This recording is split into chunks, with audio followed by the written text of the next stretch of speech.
Nuk po pushojnë akoma komentet rreth vizitës që bëri në sallën e gjyqit Robert Ndrenika, kryebashkiaku të Tiranës Erion Velie. Në fakt ishte një vizitë e cila ishte brenda njerëzores, një njeri që e njifte, por edhe sikur mos ta njifte ka pasur marrëdhënie me të, që shkon, e takon dhe shpreh solidaritetin njerëzor. Nuk po them solidaritetin politik apo solidaritetin gjyqësor, në qoftë mund të quhet kështu.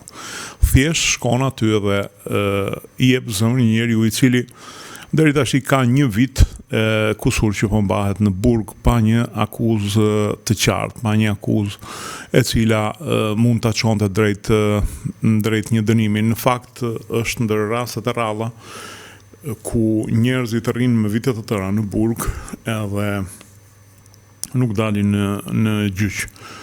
Në fakt në diktaturë edhe në rastet më ekstreme për 3-4 muaj mbarohet punë, ndërsa këtu ka vajtur një vit e kusur.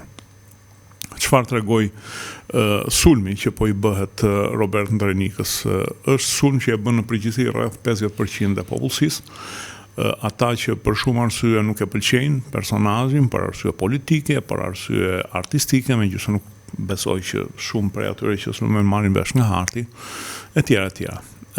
Sulmi ndaj tij tregoi në fakt që shqiptarët nuk para kanë lidhje me artin, nuk din t'i ndajnë politikën nga aktori, e sulmojnë atë megjithëse është një njeri i cili nuk është shprehur kurrë politikisht, ishte vetëm një rast njerëzor, e sulmojnë nga pozicioni partijak.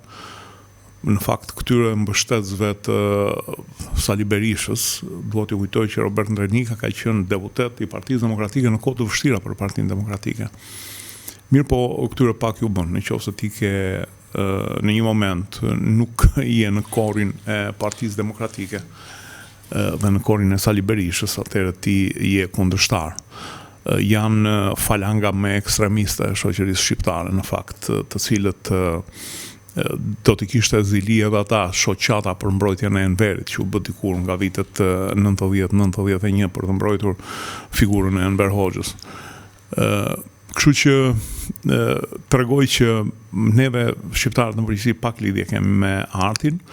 Në qoftë se neve brohorasim për një aktor, për shembull kur flitet për Ndrenikën, aktor i madh etj, po jo në një kontekst politik, gjysma atyre që bërtasin në fakt as marrin vesh se bërtasin, por flasin edhe ata që do duken të kulturuar.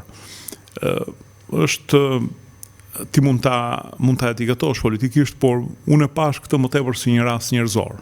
Një burr 80 sa vjeç, i cili ka qenë një shembull në jetë, i cili në qoftë se njerëzit e mbajnë mend, ka qenë një bashkëshort shembullor i cili i ndriti gruas së tij, e cila vuante nga një sëmundje e rëndë, për ditë javë të tëra te koka në spital, saqë u mahnitën edhe mjekët dhe infermierët për kushtimin që ai kishte ndaj bashkëshortes së tij, bashkëshortes të cilën ne nuk e njohim. Por Robert Ndrenika ka qenë një familjar dhe është një familjar i mrekullueshëm. E pra, këta njerëz ju sulën pse ky shfaqi rishtas anën e tij njerëzore.